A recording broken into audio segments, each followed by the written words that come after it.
Volvía a casa pensando en darle una sorpresa a mi mujer. El vuelo se había cancelado. Abrí despacio la puertecita del jardín y resultó que la sorpresa que me esperaba era otra. Mi casa brillaba con todas las luces encendidas, retumbaba la música y mi Lidia, mi esposa, con la que había vivido 40 años, lloraba a oscuras junto a la caseta del perro. Simplemente me echaron de nuestra propia casa. Estas palabras siguen resonando en mis oídos, aunque haya pasado tanto tiempo. Fue lo que me susurró aquella noche en el patio, abrazada a la reja del pequeño corral de nuestro viejo perro Bruno. En el instante en que la vi así, tan mía y a la vez tan desprotegida, llorando en la oscuridad mientras dentro de la casa la música sonaba a todo volumen, en ese mismo momento supe que había criado monstruos. No es una figura retórica. Jamás imaginé por lo que tendría que pasar, no para recuperar el negocio, sino para recuperar a mi familia. Me llamo Genaro Martín, tengo 65 años y soy lo que antes se llamaba el amo, pero no en el sentido de hacendado soberbio o terrateniente caprichoso. Soy un hombre de campo. He pasado la mayor parte de mi vida no en oficinas, sino entre surcos y establos. Soy dueño de varias explotaciones agrícolas sólidas en nuestra región, huertos, granjas lecheras y campos de trigo. No es un gigantesco consorcio sin alma donde los números se han comido a las personas, sino un negocio familiar fuerte que levanté desde cero absoluto. Recuerdo cada árbol de esos huertos desde que era un simple plantón. Para mí la tierra no es un activo que se vende al mejor postor. Es la obra de mi vida. Y siempre creí que también sería la obra de la vida de mis hijos. Qué equivocado estaba. El día en que todo se vino abajo, empezó de lo más normal. Estaba sentado en la esterilidad brillante de la sala VIP del aeropuerto. Mi vuelo a Alemania, donde iba a reunirme con unos proveedores de nuevo equipamiento para la granja lechera, se retrasaba por tercera vez. Llevaba 6 horas de espera tiradas a la basura. Para alguien acostumbrado a que el amanecer no espere y a que una vaca no pregunte cuándo te viene bien ordeñarla, esa inactividad es peor que una tortura. Me habré tomado 1 litro de su café aguado, hojeé todos los periódicos y ya empezaba a volverme loco con esa música horrible que parece sonar igual en todos los aeropuertos del mundo. Esa musiquita anónima, sin rostro, siempre igual. En cambio, la gente que me escucha ahora viene de lugares vivos y distintos. Siempre me pregunto quién está al otro lado. Escriban, por favor, en los comentarios desde dónde me escuchan, de qué ciudad, de qué país. De verdad me importa saberlo para no hablarle al vacío. Por fin, en la pantalla, apareció ese mensaje frío e indiferente. Vuelo cancelado. El siguiente, solo mañana por la mañana. Mi primera reacción fue de fastidio. El trato era importante. Los alemanes son puntuales, no les gustan estas cosas. Ya estiraba la mano hacia el teléfono para decirle a mi asistente que me buscara un hotel cerca del aeropuerto, y de pronto me detuve. ¿Hotel para qué? Tengo mi casa, tengo mi cama. ¿Para qué voy a pasar la noche entre 4 paredes ajenas? Decidí volver sin avisar. Dormir en casa. Sería una buena sorpresa. Mi Lidia se pondría contenta. Siempre se preocupa cuando viajo. Y por la mañana, con fuerzas renovadas y la cabeza fresca, volvería al aeropuerto y arreglaría el tema con los alemanes. Tomé un taxi. Hasta nuestra casa de las afueras había unos 40 minutos. El ruido de la ciudad quedó atrás y el coche se deslizaba por la autovía nocturna. Miraba los campos oscuros que pasaban junto a la ventanilla y pensaba en que pronto llegaría la primavera, la época de siembra, mi momento preferido y a la vez el más duro del año.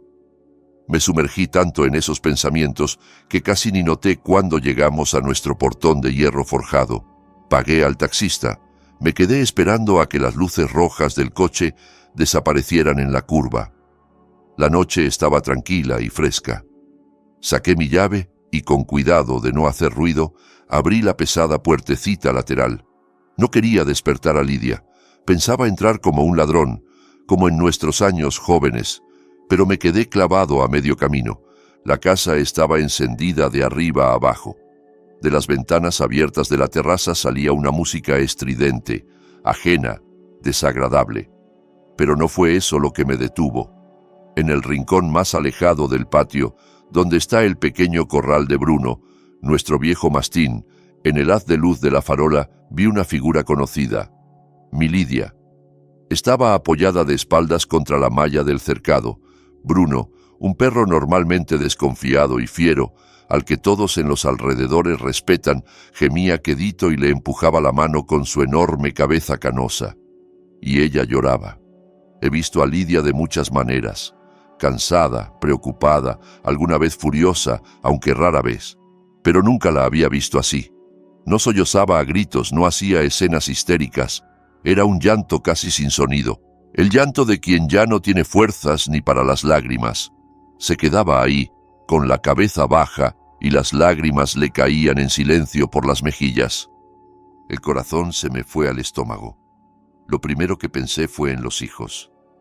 Algo ha pasado con Marina, con Carlos. Fue mi primer pensamiento. Crucé el patio casi corriendo. Bruno, al reconocerme, ladró corto, pero no se apartó de su dueña. «Lidia, Lidiita, ¿qué pasó? ¿Por qué estás aquí afuera y no en la casa?» Se estremeció como si la hubiera golpeado y levantó hacia mí unos ojos enrojecidos y asustados. En esa mirada había una mezcla salvaje de alivio porque yo estaba allí, de horror porque yo estaba allí, y de vergüenza. Sentí miedo de verdad. «Genaro, tú tendrías que...» El vuelo se canceló. La interrumpí tomándole las manos. Estaban heladas. «No te quedes callada. ¿Qué está pasando? ¿Quién está en la casa? ¿Por qué lloras?» «Hay invitados», susurró mirando hacia las ventanas iluminadas. «Marina y Carlos, nuestros hijos vinieron». «Entonces es algo bueno», intenté sonreír. «¿Qué invitados? ¿Por qué estás aquí fuera?» Tragó saliva. «Dijeron que era una sorpresa por nuestro 40 aniversario de bodas», murmuró, tropezando con las palabras. «Aunque fue el mes pasado. Dijeron que era una reunión de negocios para hablar de un nuevo fondo familiar». Al oír fondo familiar, se me revolvió algo en el estómago. Conocía demasiado bien a mis hijos. Mi hija Marina, 40 años, abogada de éxito, casada con un funcionario ambicioso, inteligente, dura, ambiciosa, igual que yo, solo que yo tengo principios, y ella, por lo que he visto, solo objetivos. Y mi hijo Carlos, 38, pero con cabeza de adolescente, arquitecto fracasado que acababa de volver del extranjero lleno de deudas, débil, infantil, acostumbrado a vivir del dinero del padre y siempre buscando el camino fácil. Pasé la vida entera enfrentándolos, haciéndolos competir, convencido de que así se templa el acero. Parece que fabriqué otra cosa. «Habla claro, Lidia». Ya no le pedía, le exigía. «¿Qué hicieron?» «Trajeron a unas personas, inversores». Su voz empezó a temblar y volvió a llorar. «Empezaron a hablar de planes, Genaro. Les enseñaron una presentación. Decían que nuestras granjas eran poco eficientes, que los huertos eran cosa del pasado, que esta tierra, nuestra tierra, había que venderla para hacer un club de golf de lujo». Yo escuchaba y no podía creer lo que oía. Un club de golf en la tierra en la que he enterrado 40 años de mi vida. No entendía nada. Susurraba, aferrándose a mi mano. Me acerqué a Marina cuando hicieron una pausa y le dije: «Hija, ¿qué están diciendo? ¿Qué club de golf? Este es el trabajo de tu padre». Y ella, Genaro, me miró así, me tomó del brazo, sonrió a los invitados y, muy bajito, para que nadie oyera, me dijo: «Mamá, no estorbes, ve a sentarte a la cocina, aquí estamos trabajando». Y su esposo, ese Víctor, tan amable, me empujó con suavidad hacia la puerta del salón. Dijo que me vendría bien tomar el aire, que la noche estaba agradable. Guardó silencio unos segundos, respirando a trompicones. «Simplemente me echaron de nuestra propia casa, como a una criada, para que no les estorbara mientras vendían tu vida», susurró. Miré su cara, ese mechón canoso que se le había escapado del peinado, las lágrimas que ya ni se molestaba en secar, el viejo perro que era el único que seguía pegado a ella, lamiéndole la mano helada. Y en ese segundo toda mi vida, mis campos, mis huertos, mis vacas, perdieron de golpe todo sentido. Dentro de mí no hubo gritos ni ofensas, solo vacío y un frío terrible. Se quedó una sola cosa, una ira helada y serena, la ira del marido al que le han humillado a la esposa, dueña de la casa, arrojándola fuera como a una vieja molesta, y la ira del padre que en esa misma fracción de segundo comprende con un espanto cristalino que ha criado monstruos, gente para la que no hay nada sagrado, ni la madre ni la obra del padre. Apreté sus manos con más fuerza. Se acabó, dije tan bajo que solo me oyeron ella y Bruno. Vámonos de aquí. ¿A dónde, Genaro?, preguntó sin entender. Esta noche dormimos en la ciudad, en nuestro piso viejo, y mañana... Miré las ventanas deslumbrantes de la casa de donde salía aquella música triunfal. Mañana les voy a enseñar a respetar a su madre. Viajamos de noche en silencio. Yo llevaba la mano de Lidia todavía helada, y ella miraba por la ventanilla las luces que pasaban. A Bruno lo solté del corral justo antes de irnos. Corrió detrás del coche hasta el portón y se quedó allí, ladrando largo rato. Ese ladrido lleno de pena y desconcierto fue el único sonido que nos despidió de una casa que, esa noche, dejó de ser nuestra. Conducía yo, aunque hacía años que no me ponía al volante, para eso estaban los choferes, pero aquella noche necesitaba hacer algo con las manos, sentir el volante firme, porque si no, creo que habría explotado. Llevé a Lidia a nuestro antiguo apartamento de la ciudad, el mismo de 2 habitaciones donde vivimos los primeros 15 años, donde nacieron Marina y Carlos. Nunca lo vendimos, siempre lo conservamos, por si acaso. Todo seguía igual. El mismo parquet que crujía, el mismo mueble viejo en el salón, con olor a naftalina y libros. Encendí la luz de la cocina, 6 metros cuadrados con una lámpara amarillenta sobre la mesa. Lidia se sentó en el taburete y solo entonces se permitió volver a llorar, pero de otra manera, un llanto amargo, a golpes, como se llora de pura impotencia. «Genaro, ¿cómo pudieron?», susurraba tapándose la cara con las manos. «¿Cómo pudieron hacer esto, si yo...?» Todo lo hice por ellos. Me senté enfrente. ¿Qué podía decirle? ¿Que era culpa mía? ¿Que me había obsesionado tanto con templar el acero que no me di cuenta de que, en vez de espadas, estaba forjando clavos oxidados y venenosos? Mi hija, a la que enseñé a ser fuerte, había confundido fuerza con crueldad. Mi hijo, al que regañaba por blando, nunca aprendió a ser hombre y se convirtió en un niño caprichoso dispuesto a vender a su madre por un nuevo juguete. Me levanté, saqué del armario una botella de gotas para los nervios, le serví medio vaso y prácticamente la obligué a beber. Luego la tapé con una manta en el viejo sofá del salón.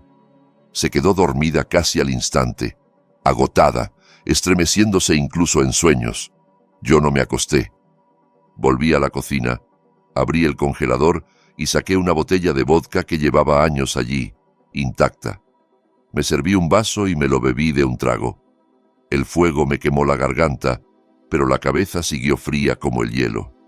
Me senté en aquella cocina en silencio, en el lugar donde alguna vez fuimos tan felices, y miré mis manos. Manos que habían construido, que habían plantado huertos y recibido partos de vacas.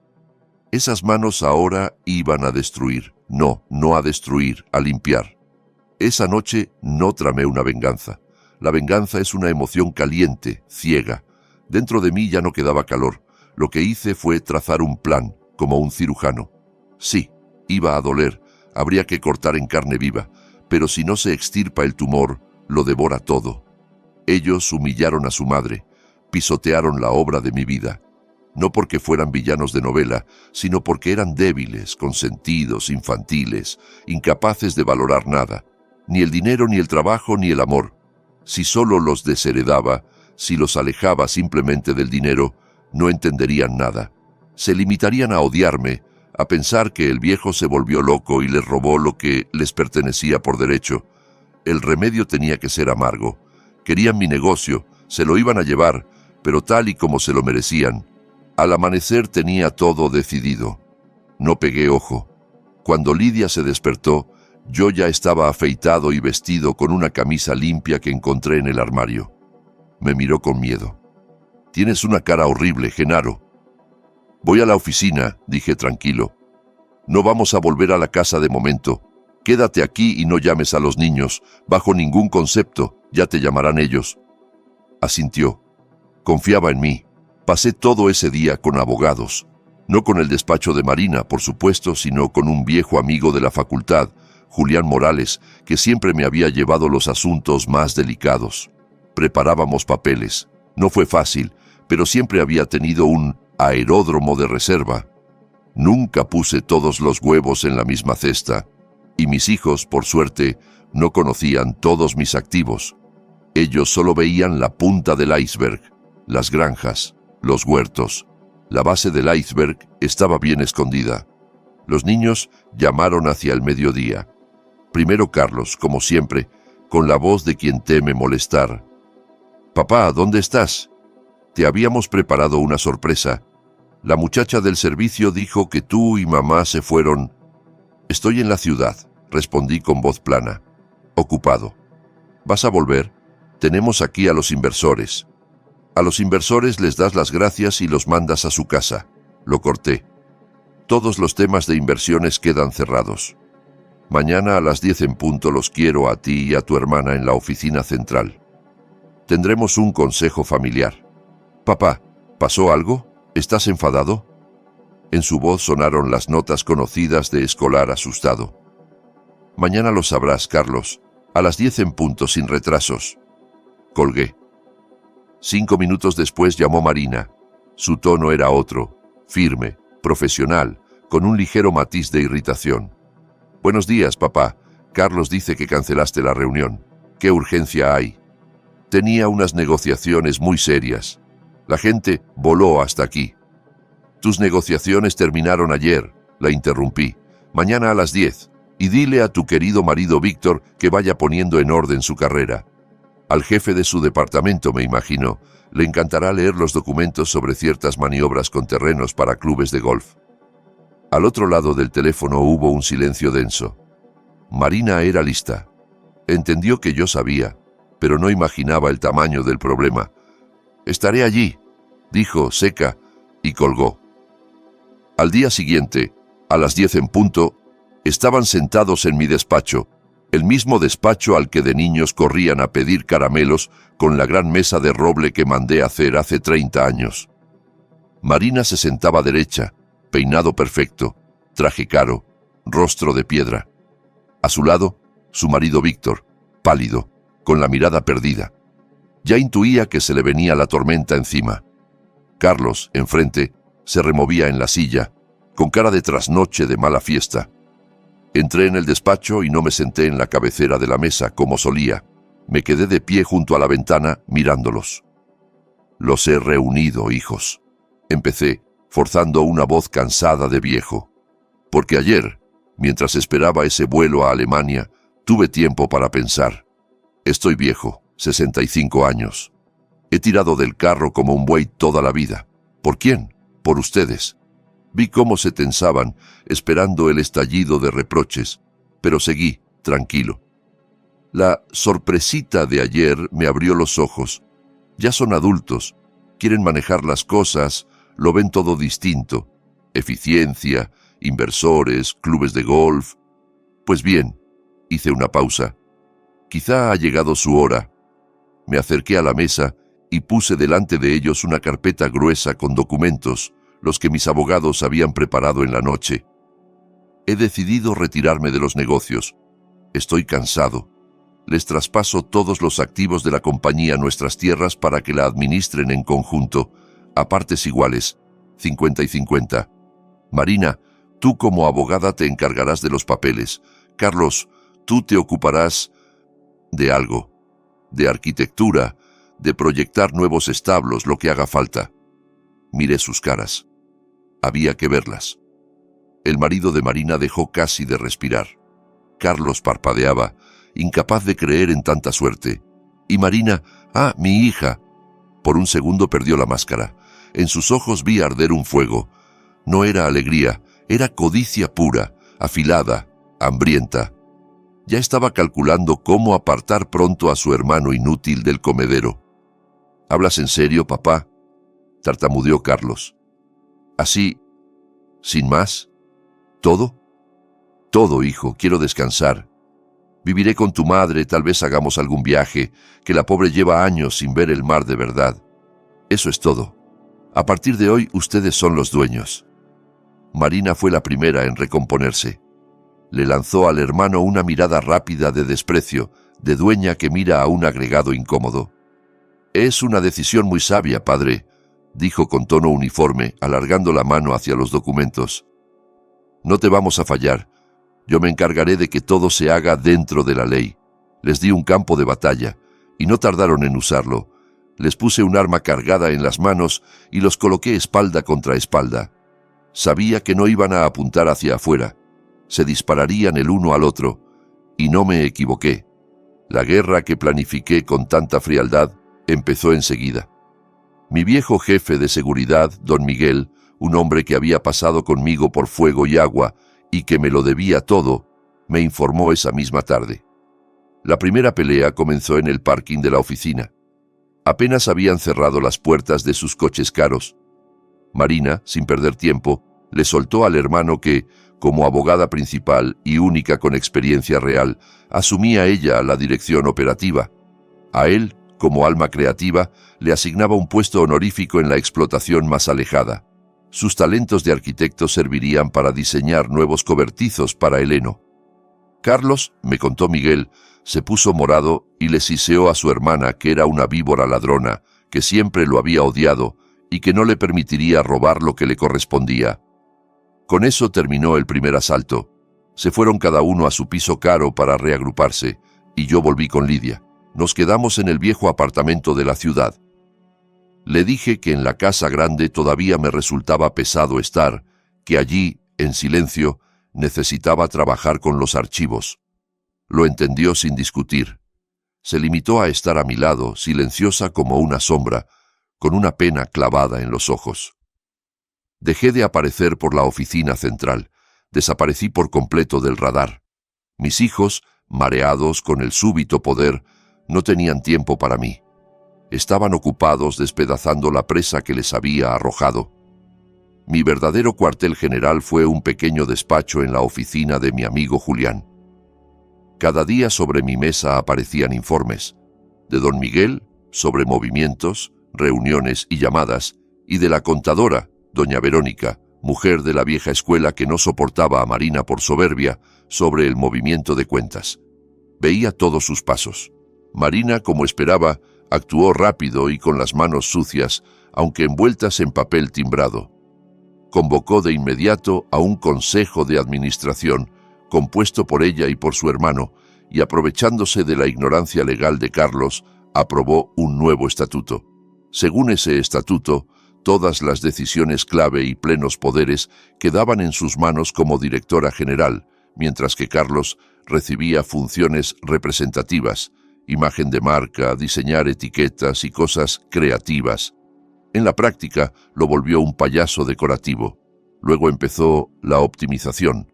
Despidió a la mitad de los viejos agrónomos y veterinarios, gente que había trabajado conmigo 20 o 30 años, personas que sentían esa tierra como su propia piel. Los sustituyó por jóvenes gestores eficientes de la ciudad, chicos de camisa blanca que solo habían visto una vaca en fotos, pero que repetían de maravilla la palabra rentabilidad. Rompió contratos viejos, basados en la confianza, con pequeños ganaderos que nos suministraban pienso, porque salía más barato comprarle a grandes holdings. Carlos, al darse cuenta de que sobre el papel había perdido, empezó a actuar como actúan todos los débiles acorralados, en modo guerrillero. No podía vencer a su hermana de frente, así que golpeó por la espalda. Se reunió en secreto con esos mismos proveedores a los que Marina había optimizado y se puso a lamentarse de su hermana. Los azuzaba insinuaba que la empresa estaba al borde del colapso, que Marina estaba desviando activos. Les aconsejaba que exigieran pagos de inmediato, que pidieran prepago total. Era exactamente lo que yo estaba esperando. Los flamantes gestores de Marina fueron los primeros en entrar en pánico. Empezaron los agujeros de caja. Los viejos proveedores reclamaban dinero. Los nuevos, sin prepago, no enviaban nada. La leche se agriaba, las vacas mugían por falta de pienso. Para tapar un agujero con otro, Marina se vio obligada a tomar varios créditos de urgencia carísimos en pequeños bancos, y yo, a través de 3 empresas pantalla, comencé a comprar esas deudas, en silencio, con paciencia. Cada torpeza suya, cada rabieta de Carlos, cada orden altiva de Marina se convertía en un pagaré que iba a parar a mi caja fuerte. En los papeles seguían siendo dueños, pero con cada día que pasaba me debían más y más a mí. Lidia, por supuesto, no sabía nada de esto. Solo veía el caos exterior. Lo peor para ella fue cuando empezaron a sonar llamadas en el viejo teléfono de la ciudad. Llamaban despedidos. Llamaba Zenaida, la ordeñadora, a la que Lidia conocía desde hacía 40 años. Llamaba a don Pedro, el jefe de los huertos, llorando porque los eficientes habían ordenado arrancar el viejo manzanar para plantar algo más rentable. Llamaban a Lidia porque siempre la habían visto como el corazón de la familia, la que defendía a todos. Ella los escuchaba, se ponía pálida y luego venía a la cocina, donde yo estaba con mis papeles. Una noche entró y vi que ya no podía más. Parecía 10 años mayor. En sus ojos no había rabia, solo dolor. Genaro, te lo suplico para. Se sentó enfrente, juntó las manos como en oración. Son nuestros hijos. Sí, lo que hicieron fue horrible, pero se van a destruir. Van a acabar con todo lo que construimos. Míralos en lo que se han convertido. Marina no deja entrar a Carlos en la oficina. Carlos le manda anónimos a Hacienda. Ten piedad. Me duele ver esto. Fue quizá el momento más duro de todo mi plan. Ella es madre.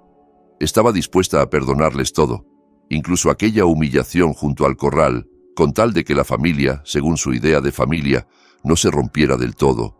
Cubrí sus manos frías y temblorosas con las mías. Lidia, le dije firme, pero con toda la calma que pude. Precisamente porque son nuestros hijos tengo que llegar hasta el final. Entiende, no se han equivocado sin más.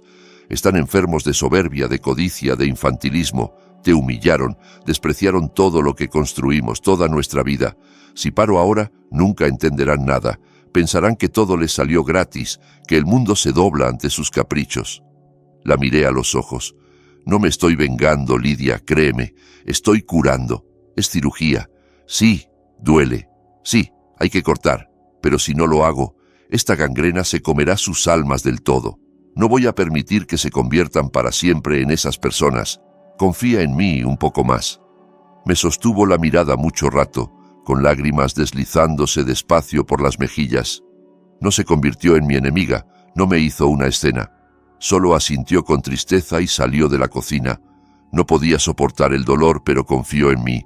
Solo esperaba a ver en qué terminaba esa lección implacable, y esa confianza silenciosa, ese sufrimiento que yo leía en sus ojos cada día, pesaban sobre mí más que todos los pasivos de mi empresa tambaleante. La agonía duró varios meses. El final lo aceleró la desesperación de Carlos. Marina, al ver que por las deudas la empresa se hundía, decidió ir de nuevo al banco. Encontró a aquellos mismos inversores del club de golf y resolvió venderles a escondidas una parte de las tierras, los campos más fértiles del sur, por supuesto a espaldas de su hermano, para pagar las deudas que él mismo había ayudado a crear. Carlos se enteró y entró en pánico. Entendió que ella vendería todo y lo dejaría con las manos vacías. Entonces cometió la peor estupidez de todas. Cogió toda la contabilidad interna, todos nuestros secretos comerciales, y se los entregó a nuestro principal competidor de la región. Debió pensar que el competidor lo ayudaría a derrocar a Marina y lo pondría como socio. El competidor, por supuesto, Usó esa información para iniciar de inmediato una guerra de precios que hundió nuestras ventas. Al mismo tiempo, en la prensa local, comprada por ese mismo competidor, apareció un artículo demoledor sobre cómo nuestras tierras estaban al borde de la quiebra. Al día siguiente, el banco que nos había financiado 15 años viendo el caos, congeló nuestra línea de crédito principal y exigió el pago anticipado de todos los préstamos. Fue el final. La empresa estaba quebrada. Esa noche me llamó mi abogado, Julián. Su voz sonaba tranquila. Ya están en el anzuelo. El banco ya presentó las exigencias. Y según nuestros contratos, nosotros, como principales acreedores de los préstamos urgentes, tenemos prioridad para reclamar. Llegó la hora. Colgué. Mañana convocaría el último consejo familiar. Fijé la reunión a las 11 de la mañana, en el mismo despacho, sobre la misma mesa de roble. Llegué a la oficina una hora antes. Por primera vez en meses recorrí las plantas. Los gestores eficientes de Marina, a los que veía por primera vez, corrían con vasos de cartón de café sin reconocerme siquiera. Estaban nerviosos, se respiraba pánico. Mi vieja guardia, doña Verónica, don Miguel y Tamara, mi secretaria de toda la vida, salieron al pasillo cuando me vieron. No preguntaron nada, solo me miraron con una esperanza en los ojos, como si yo fuera a la vez salvador y juez. Probablemente era ambas cosas. Entré en el despacho. Ese olor a madera pulida, cuero, papel viejo, el olor del poder, de mi poder, que yo mismo había entregado. Abrí la ventana y dejé entrar el aire fresco del otoño. A las 11 en punto entró Marina. Si no supiera toda la verdad, me habría impresionado su entereza. Traje impecable, pendientes discretos, rostro pálido, comprimido como un puño. Caminaba como una reina camino al cadalso, cargando la derrota con el mismo orgullo con el que antes celebraba las victorias. 5 minutos después irrumpió Carlos, y la escena era penosa. Desaliñado, sin afeitar, ojos rojos, oliendo a resaca. Se dejó caer en un sillón y miró a su hermana con un odio absoluto, tanto que tardó unos segundos en darse cuenta de que yo estaba allí. «Bueno, ¿ya estás contenta, desgraciada?», gruñó mirándola. «Cállate, insignificante», le cortó Marina con hielo en la voz, sin girar la cabeza. «Si no hubieras corrido como vieja chismosa a entregarle todo al competidor, yo habría encontrado salida». «¿Salida?», chilló Carlos. «Habrías vendido todo por tu club de golf y me habrías dejado hundido en deudas, ladrona». «Basta», dije. No levanté la voz, pero se callaron al instante. Era la orden que se les había tatuado en el cerebro desde niños. Por fin me miraron.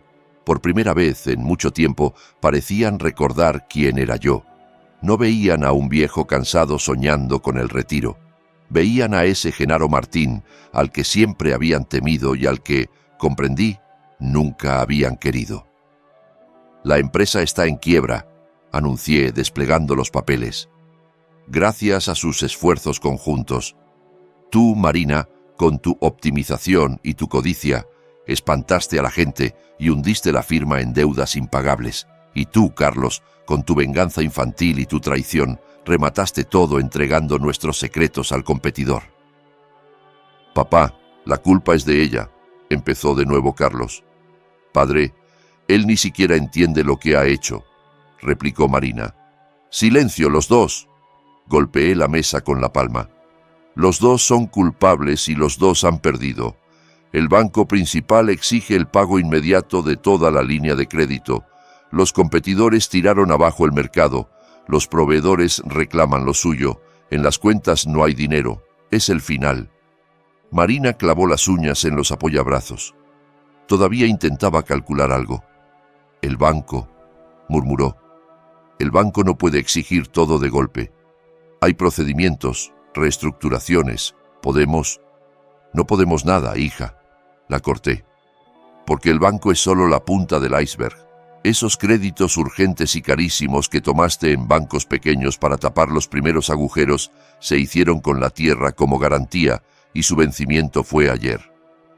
En su cara apareció por primera vez miedo real. Sabía que ya no eran ajedrez, sino cepo. «¿Qué va a pasar ahora?», susurró Carlos. «Nos lo quitarán todo». «Sí», asentí. «La empresa pasará a manos de un nuevo dueño. Todos los activos, todas las deudas. Pero hay un inversor que está dispuesto a cubrir todas las obligaciones tanto con el banco como con los pequeños acreedores». En los ojos de Marina brilló una última esperanza. Pensó que había encontrado un salvador, que al final me había decidido a rescatarla. «¿Quién es ese inversor?», preguntó deprisa. La miré directo. Hice una pausa. «Yo», respondí. El silencio en el despacho se volvió casi sólido. Carlos abrió la boca como un pez fuera del agua. Marina se quedó blanca. Era abogada. Lo entendió todo.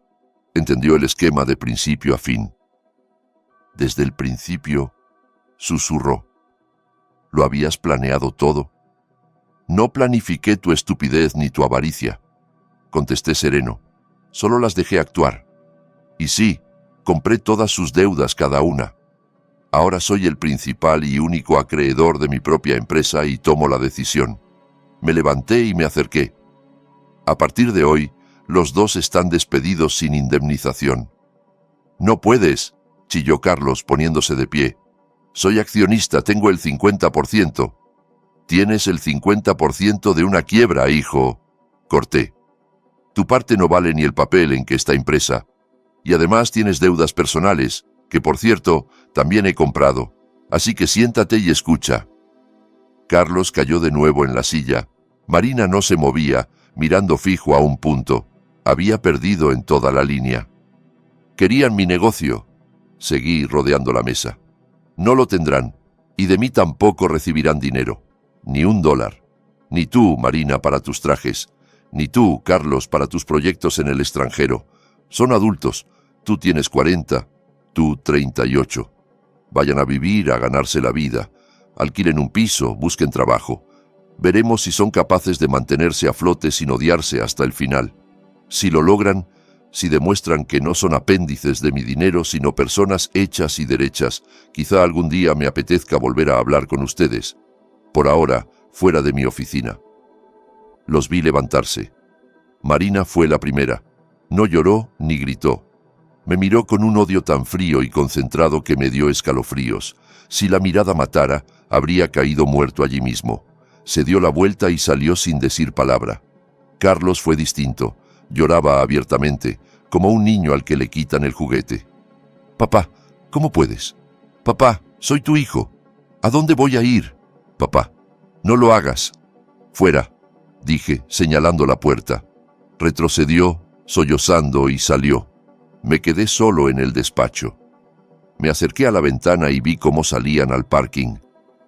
Marina subió a su Mercedes y se fue con un chirrido de ruedas. Carlos se quedó parado unos minutos, mirando alrededor sin saber qué hacer. Luego sacó el teléfono, seguramente para llamar a su mujer.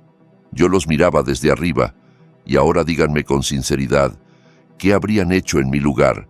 Debí, al verlos así humillados, mostrar piedad de padre y darles, aunque fuera una pequeña red de seguridad, un capital de arranque. ¿O hice bien mandándolos al fondo para que aprendieran a nadar o se hundieran? Todavía hoy no tengo una respuesta única. Solo sé que en ese momento no podía actuar de otro modo. Tenía que arrancar la enfermedad de raíz. Llamé a Lidia. «Ya terminó», le dije. «Puedes llamar a Zenaida y a don Pedro, que vuelvan. Vamos a recuperar el huerto». Las primeras semanas después de echarlos fueron extrañas. Por un lado, el trabajo cayó sobre mí como una luz. Sacar nuestras tierras del hoyo en que la habían metido aquellos gestores fue más difícil que construir todo desde la nada. Tuve que visitar personalmente a proveedores viejos, pedir disculpas, convencerlos, darles garantías personales. Volví a traer a don Pedro a los huertos y a Zenaida a la granja. Ver esas manos curtidas tocando los árboles, las vacas, me recordó dónde está la verdadera eficiencia, en el amor al oficio, no en diapositivas de PowerPoint. Lidia y yo volvimos a la casa del campo. Después del piso pequeño y silencioso, la casa nos pareció enorme y vacía. Ya no sonaba la música, pero el silencio era pesado. Lidia se quedaba horas sentada en el salón, mirando fotos de los niños cuando eran pequeños. No me reprochaba nada, pero veía su dolor, y ese dolor era mi segunda condena. Ella no lloraba la quiebra, lloraba a sus hijos, a los que sentía perdidos. No les puse pruebas ni trampas. La vida lo hizo por mí. Solo observaba desde lejos. Don Miguel seguía conmigo, y sus informes llegaban cada semana. No era espionaje, solo quería saber que estaban vivos y hacia dónde los llevaba ese camino. Primero se vino abajo la vida brillante de Marina, más rápido de lo que pensé. Su marido, el funcionario Víctor, pidió el divorcio a la semana. En cuanto vio que el suegro de oro se había convertido en calabaza y que las cuentas de la esposa estaban vacías, su amor eterno se evaporó. Se largó llevándose todo lo que estaba a su nombre. Era una rata que abandonaba el barco. Y la verdad, me alegré de que mi hija se librara de esa basura. Pero lo peor vino después. Su carrera reluciente se sustentaba en dos pilares: mi dinero y mis contactos. El bufete que yo la ayudé a montar sin mis contratos y mi paraguas se derrumbó en un mes. Los clientes que antes se le arrastraban al día siguiente ya no cogían el teléfono. Sin ser la hija de Genaro Martín, era simplemente una abogada más entre miles. Los partes de don Miguel eran escuetos. La señora Marina vendió el Mercedes, vendió el piso en la zona cara, pagó deudas, alquiló un estudio minúsculo en las afueras. Conocía el barrio, un enjambre de bloques grises. Miraba las fotos. Mi hija, siempre impecable, con abrigos carísimos, ahora saliendo de un portal desconchado, subiendo a un coche viejo. Consiguió trabajo como asesora en una empresa pequeña, ganando 10 veces menos de lo que antes gastaba solo en bolsos. No nos llamaba ni a mí ni a su madre. Orgullo. Ese orgullo duro que yo mismo le inculqué y en ella se convirtió en muro. Apretó los dientes y aguantó. Mordía el polvo, pero no pedía ayuda. Y debo decir que en eso había algo digno de respeto. Estaba rota, humillada, pero no destruida. Con Carlos todo fue diferente y mucho peor. Si Marina estaba furiosa, él estaba en pánico. Nunca en su vida se había visto sin un centavo. No sabía cómo. Su mujer, esa chica frívola que trajo del extranjero, al enterarse de que se acabó la lluvia de oro, hizo las maletas esa misma noche. Cuando volvió del desastre en la oficina, hecho polvo, ella ni lo escuchó. Llamó a un taxi y se fue con una amiga llevándose todo lo que pudo. Carlos se quedó solo. Tuvo que vender su coche deportivo para pagar una habitación de alquiler, ni siquiera un piso, una habitación en un apartamento compartido. Pasó meses buscando trabajo de arquitecto, pero su título extranjero, sin proyectos reales ni portafolio, no impresionaba a nadie. Sus ideas geniales no le importaban a nadie. Estaba totalmente en la ruina. Miguel me contaba que un par de veces pidió dinero prestado a antiguos amigos, pero pronto dejaron de contestarle. Se quebró rápidamente y casi sin hacer ruido. Pasó medio año. Era un noviembre frío y húmedo. Yo estaba en mi despacho de la casa de campo revisando papeles de la próxima siembra cuando entró Miguel. «Don Genaro, está aquí el señor Carlos. Está en la garita pidiendo hablar con usted». Se me encogió el corazón. «Déjalo pasar». Entró unos minutos después. No lo reconocí de inmediato. Más delgado, ojeroso, el abrigo caro colgando en su cuerpo como en un perchero. Pero ante todo, la mirada, apagada, asustada, de alguien que se ha rendido. Se detuvo en medio del despacho. No me saludó. No pidió perdón. Pidió dinero. «Papá», dijo sin mirarme. «Ya no puedo más. Aquí no soy nadie. Lo he intentado, pero nada me sale». Levantó la vista. Tenía lágrimas de hombre, gruesas y vergonzosas. «Dame algo de dinero. Me iré otra vez a Alemania. Aún tengo conocidos allí. Puedo empezar de cero. Es mi última oportunidad. Te lo suplico». Quería huir otra vez. Mi hijo de 38 años, después de todo lo ocurrido, seguía buscando la salida fácil. No había entendido nada. Solo quería irse a un lugar donde volviera a estar cómodo, donde no tuviera que pelear. Sentí dentro un frío de decepción. Lo miré largo rato, a ese hombre débil en el que apenas reconocía a mi hijo. Tomé una decisión. Era su último chance. «Está bien», dije con tono neutro. «Tienes dos opciones. Elige». Alzó la cabeza. En sus ojos parpadeó la esperanza. «Primera opción. Te compro un billete de ida a Berlín. Te ingreso unos $12,000. Te alcanza para empezar. Pero te vas y olvidas el camino a esta casa para siempre. Te olvidas de que tienes padre y madre. Aquí ya no tienes familia. Empiezas de cero, como quieres». Lo escuchaba y veía la esperanza apagarse. Entendió que no era un regalo, era una liquidación. «Segunda opción», seguí. «Te quedas y empiezas a trabajar conmigo desde abajo del todo, como ayudante de encargado en la obra. Vas a mezclar cemento y cargar tablas con los demás. Sueldo como el de todos, unos $800 al mes. Vivirás en el alojamiento para el personal, en un cuarto compartido. Nada de papá, solo don Genaro, como todos. Si dentro de un año veo que de ti puede salir un hombre, volvemos a hablar. Elige». Se quedó de pie en medio del despacho. Vi cómo luchaban en él dos personas, el niño caprichoso que quería volver a escapar y el hombre al que por primera vez le ponían delante una elección adulta, dura de verdad. El silencio duró, no sé, un minuto entero. Miraba mis ojos y después sus zapatos gastados. «Me quedo», dijo al fin, bajo pero firme. «Voy a trabajar». En ese momento, por primera vez en muchos años, sentí un pinchazo. No era orgullo todavía, pero algo parecido al respeto. Había elegido el camino difícil. No huyó. El niño empezaba a morir.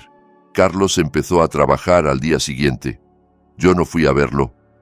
No me habría aguantado el corazón al ver a mi hijo, arquitecto con título extranjero, vestido con un mono sucio cargando sacos de cemento. Me lo contaba Miguel. Llegó a la obra de madrugada. Le dieron un mono que le quedaba grande y botas toscas.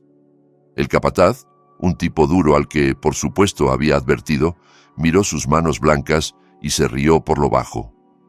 «A ver, arquitecto, venga a recibir mortero. El primer mes fue un infierno para él».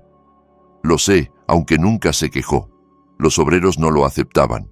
Lo veían como un señorito jugando a ser pueblo. Le dejaban los trabajos más sucios, se burlaban, esperaban a que se largara. Pero no se fue. Apretó los dientes y arrastró carretillas, ató varillas, cavó tierra dura.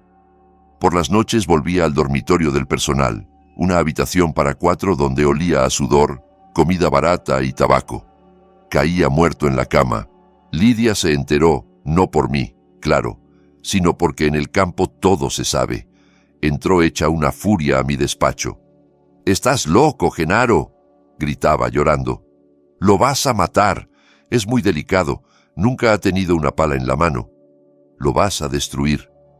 Intentó mandarle comida casera y ropa caliente en secreto a través de la cocinera. Yo lo intercepté todo. «Lidia», dije, sujetándola por los hombros. «Basta. Así solo lo perjudicas». «Sí, es delicado, sí, nunca ha trabajado de verdad». «Pues que trabaje, que sepa lo que cuesta el pan. Tiene que hacerlo él, si no, todo esto no habrá servido de nada. Tiene que hacerse hombre, no seguir siendo tu niño a los 38. Giró la cara llorando. Esa noche no me habló, pero obedeció. Sabía que no iba a ceder. Y Carlos tampoco se quebró. Al mes, Miguel informó que la cuadrilla ya lo miraba distinto. No lloriqueaba, no se quejaba, trabajaba como uno más. Y un día, cuando el capataz se equivocó con los planos y una encofradura empezaba a torcerse, Carlos se acercó, tomó el lápiz y allí mismo dibujó de nuevo el detalle. Bien. El capataz lo miró, chasqueó la lengua y dijo: «Mira tú, no eres tan inútil, arquitecto». Desde ese día todo cambió. Los obreros empezaron a llamarlo Carlitos. No señor Carlos ni arquitecto, sino simplemente Carlitos. A los 6 meses lo ascendí discretamente de peón a ayudante de encargado. Y pasado un año vino a verme, no al despacho, sino directamente en la obra, con la ropa llena de polvo pero los ojos encendidos. «Don Genaro», me dijo, «estuve viendo el proyecto del nuevo establo. Es malo, la circulación es muy incómoda. Hice un diseño propio. Mírelo si tiene un rato». Me tendió unos planos enrollados. Era un proyecto de verdad, pensado, práctico, donde todo tenía su sitio, cómodo para las vacas y para la gente. Miré esos planos, sus manos ya llenas de callos y raspones, y sentí eso que había olvidado, orgullo. «Buen trabajo», dije, devolviéndole los papeles. «Pulirás los detalles y te harás cargo de la obra como encargado». Asintió. No sonrió, pero lo vi enderezarse. Se alejaba de mí convertido en otro hombre. Con Marina fue distinto. No llamaba ni venía, sobrevivía. Los informes de Miguel parecían partes de guerra. Trabaja, alquiló un escritorio en un sótano, atiende casos pequeños, divorcios, pensiones, peleas de vecinos. Se sumergió en la parte más baja de la práctica legal, donde no hay grandes honorarios ni victorias brillantes, solo miseria humana e injusticia. Ella, acostumbrada a mover contratos millonarios, ahora se pasaba horas en juzgados de barrio peleando por unos cuantos dólares de pensión para una mujer llorosa. Y entonces en los informes apareció un caso. No era famoso, pero lo cambió todo. Se enfrentó al ayuntamiento. El mismo departamento donde trabajaba su exmarido Víctor decidió embellecer un barrio y echar de un local minúsculo a una panadería de un veterano de guerra solo para dárselo a una cadena de tiendas. Marina se aferró a ese caso como un perro de presa, gratis, luchó casi un año, escribió recursos, los pilló en errores de procedimiento, aguantó presiones y amenazas de sus antiguos colegas. Miguel me trajo una grabación de la audiencia final, era su alegato. Lo escuché y se me puso la piel de gallina. No hablaba la loba codiciosa que yo conocía, hablaba una luchadora, hablaba de honor, de justicia, de que no se puede aplastar a un pequeño solo porque es pequeño. Usaba mis palabras, las que yo, al parecer, le había repetido de niña y que creía olvidadas. Ganó. Salvó aquella panadería. Pasaron 2 años desde el día en que los eché del despacho. Estaba en casa, sentado a la mesa del despacho. Delante de mí, 2 informes. En uno, una foto. Mi hijo Carlos, con mono de trabajo, de pie en medio del nuevo establo que él mismo proyectó y construyó. Está rodeado de obreros, todos sucios y cansados, riéndose de algo. Carlos abraza al capataz por los hombros. Se lo ve feliz. En el otro informe, un recorte de periódico local, una notita pequeña en la última página. La abogada Marina Martín logra justicia para veterano panadero. Al lado, una foto. Mi hija en el portal del juzgado, sin traje de marca, con un abrigo sencillo, agotada pero sonriendo con la misma sonrisa que su hermano, la de quien ha hecho algo que vale la pena. Miré esas 2 imágenes. Mis hijos, más mayores, cansados, después de pasar por humillación y trabajo duro, con otra mirada. Ya no vi en ella codicia, vi dignidad. Entendí que el tratamiento había terminado. La vida había hecho por ellos una prueba que yo solo nunca habría podido organizar. Tomé el teléfono y marqué el número de Marina. Tardó en contestar. ¿Sí? Su voz sonó cansada, profesional. «Hola, hija. Soy tu padre». Al otro lado, silencio. «Sé lo de tu victoria en el juzgado. Estoy orgulloso de ti». Más silencio. «Ven a casa el sábado a comer». «¿Para qué?» Su voz tembló apenas. «Tenemos que hablar. Y avisa a tu hermano. Ahora está en la obra. Quizá no le entre el móvil. Dile que venga también». «Está bien, papá, se lo diré». Colgué. Vendrían el sábado. Se preparaban para hablar conmigo, pero no sabían que no estaría solo. Llegó el sábado. En la casa, desde temprano, había un silencio tenso. Lidia no encontraba qué hacer. Quería poner la mesa grande del salón, luego se iba a la cocina, luego se quedaba mirando por la ventana el camino de entrada. Le asustaba ese encuentro tanto como a ellos. Me acerqué, le tomé la mano. «Todo saldrá bien, Lidia», le dije. «No tengas miedo, solo vamos a hablar». «No les tengo miedo a ellos, Genaro», respondió bajito. «Tengo miedo por ellos y por ti». A mediodía, tal como pedí, llegó un coche modesto, un usado económico. De él bajó Marina. Llevaba un vestido sencillo, el cabello recogido en una coleta, sin joyas ni gesto altivo. Solo una mujer hermosa y cansada. Se detuvo un momento junto a la puerta del jardín, justo en el lugar donde yo, 2 años antes, encontré llorando a su madre. Unos minutos después, por el camino, llegó Carlos. Venía en un autobús de línea que deja a la gente en la curva de la carretera. Caminó el último tramo a pie, con la chaqueta de trabajo aún puesta. Al ver a su hermana no se lanzaron a abrazarse. Se saludaron con un gesto breve y entraron juntos en el patio, en silencio. Los recibí en la puerta. «Hola, hijos». «Hola, papá», murmuró Marina. «Buenos días, padre», asintió Carlos. Se quedaron de pie, tensos como cuerdas, esperando. No sabían para qué los había llamado. ¿Para darles una última reprimenda? ¿Para borrarlos de mi vida del todo? «Pasen al despacho», dije. Caminaron detrás de mí por el pasillo que tan bien conocían. Abrí la pesada puerta de roble. Entré primero y me quedé junto a la mesa. Ellos entraron después y se pararon en seco. Esperaban una conversación dura conmigo a solas. No estaban preparados para ver a quién vieron. En el gran sillón de cuero junto a la chimenea, el sillón que siempre fue mi sitio, estaba sentada Lidia, su madre.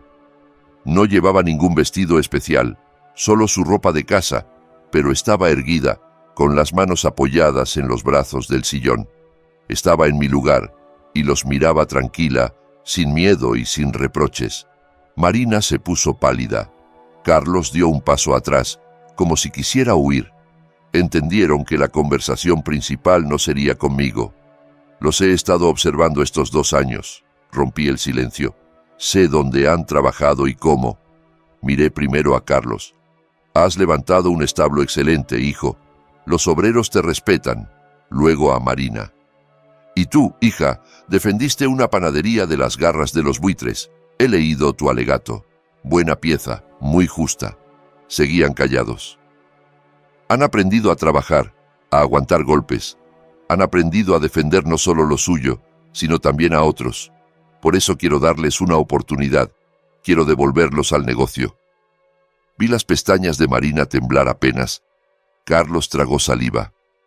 Tomé del escritorio una carpeta azul delgada.